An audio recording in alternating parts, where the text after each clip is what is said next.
It's the Black Real Estate Dialogue. Tune in. Tune in. Tune in. Tune in. Tune in. How did you figure out what your next adventure was going to be? Oh, I messed up like right out the gate.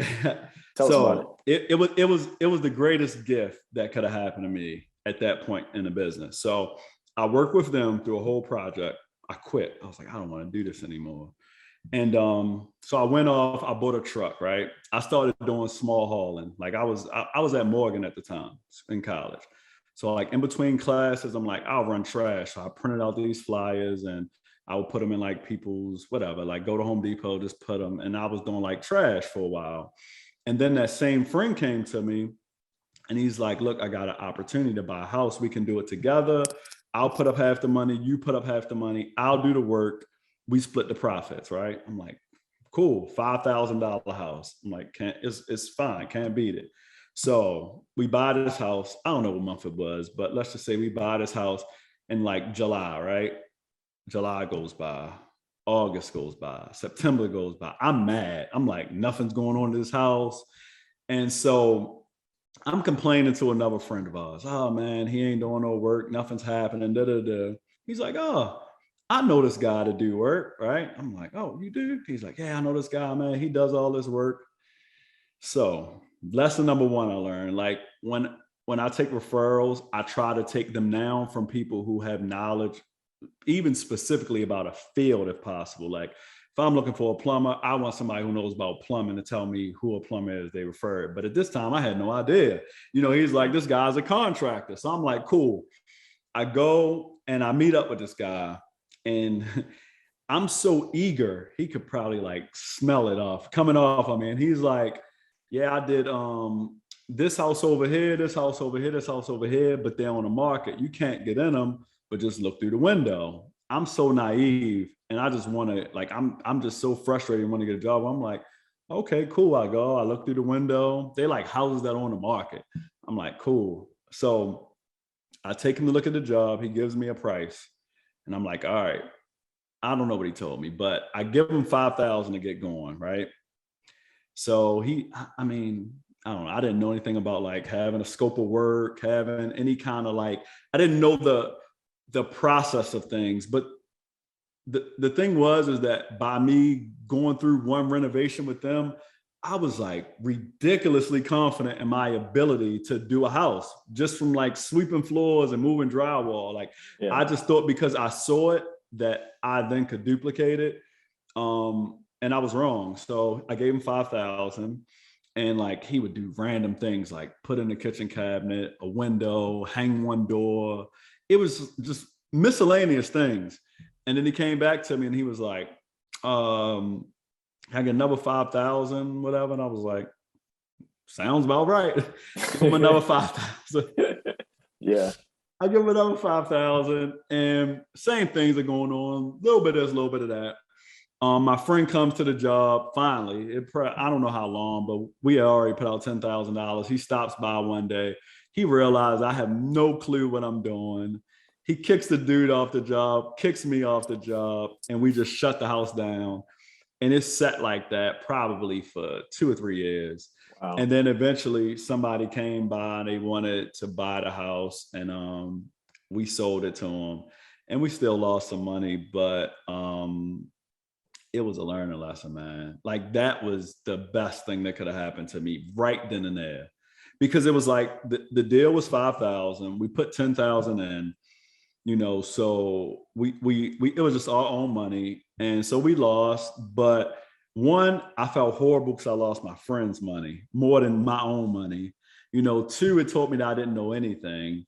And that I really needed to like learn. And three, I was just most fortunate because like sometimes people jump into large deals and get taken advantage of and they never get a second opportunity. So I was able to take some time, regroup, figure it all out again, and then jump back into the next project with the experience that, I paid for on the first one. So that was my first experience. Definitely. And how do you bounce back from that? Because, you mentioned this guy got $10,000. You both were all in 10,000 or so, and it sat for a couple of years. A Mhm. lot of people would probably have that moment and say, you know what? I don't think real estate is for me. Maybe I should do something else. Maybe I should try some other venture. But why did you decide to go on and try again? When you could have just quit and nobody probably would have blamed you. That's a great question. Um, I I wanted to try again anyway, but what really pushed me was a circumstance, I believe, I'd say that, I already kind of knew I wanted to be an entrepreneur, but I was going to school because I was like at that point in life where, you're 17, 18, it's like go left, go right. And I was like, let me just go here to kind of figure life out. But like when I was in college, I was already like trying to lean towards becoming an entrepreneur, but I also went to school for finance and I was like, I want to work on like Wall Street. And what happened was my daughter was born in July 2007. After, I don't know how long I was in college, 6 years, I think, right? Um, I was finally graduating in that June and I had a job at T. Rowe Price and it started like July, maybe like the 10th or something. And I was like, my wife is pregnant and my first child is being born. Like I want to be able to spend some time with her, but I would be like going through a training at that point in time. And they were like, well, we could give you the day that she's born and the next day, and then you have to come back to work. And I was like, man, like, I just want to spend some time with my daughter. I mean, I didn't expect like maternity leave, but I expected to be like a week or two. And then I talked it over with her and I was like, I'm making pretty good money. I felt like I was just graduating. Like I could always maybe go back to it if I wanted to. But that was the main thing. Like if had my daughter been born a different time, I would have taken a job when I came out of college and maybe I would have went a different path if it felt like that was for me. But at that particular point in time, her being born and being able to spend time with her was more important than anything. And a friend of mine, him and I had started a home improvement business when we was like 17, 18. And he had a license and we would sell jobs to like residential like homeowners. And his stepfather like had some experience selling home improvement. So he was like a salesman. And that was like my first business. So I kind of always like being an entrepreneur, but I like learning about finance. And I did want to work like Wall Street kind of thing. But because of my daughter being born when she was, the cards just didn't align. And once I kind of got going, I just, ended up sticking with, even through the recession part of it, which was probably the more difficult. That was like the true test, because I bought a house in 2009 and I fixed it up, sold it. That one went well. That was my second one. I did a lot better, hired good contractors. I spent a lot of time on the jobs. My contractor did really good and he was fast. And, we could talk about it more, but it helped me like build relationships with like my hard money lender that I had borrowed from at that time. And then him and I started doing some things together through that. And then, the recession and things slowed down and, yeah. Yeah, got you. So hard money lenders, Mhm. they get a bad rep. There's a lot of different opinions out there. I guess that's the diplomatic way to say it. Can you talk a bit more about hard money lenders? Because it sounds like you started using them way back. And so yeah. could you break down just how you got in, Mhm. how you heard about it, how you got to work with them? Mhm.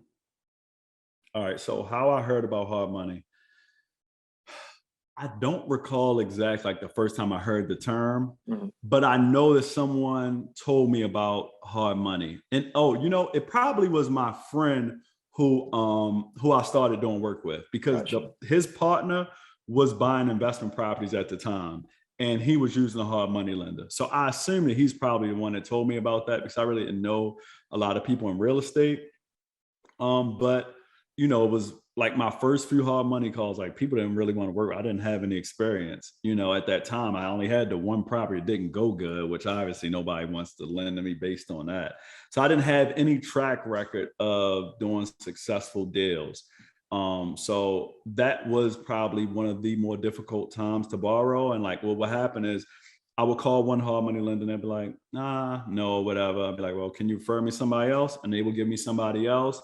And they were like, nah. And then they would give me somebody else. And I think maybe after like 4 or 5, like, no, thank you.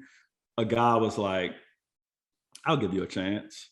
He's like, oh, you seem young. You seem like you at the time, I think I may have been in college or I had just finished up because that was like 2009. And he was just like, I'll give you a chance. And so him and I, he was like really good, right? So I'll say this about hard money lenders. A lot of people don't like hard money lenders. I get it. It's because of the interest, right? But at the same time, it's like, I understand risk and return, so because I'm risky, especially coming into the game, I should pay more somebody should be compensated more for the risk that I present. What's up, y'all? Sam here from the Black Real Estate Dialogue podcast. Thank you so much for watching another episode. Definitely take a moment to subscribe. Make sure you like this video. Also, visit our website, blackrealestatedialogue.com, and follow on Instagram @Black Real Estate Dialogue. Talk to you soon.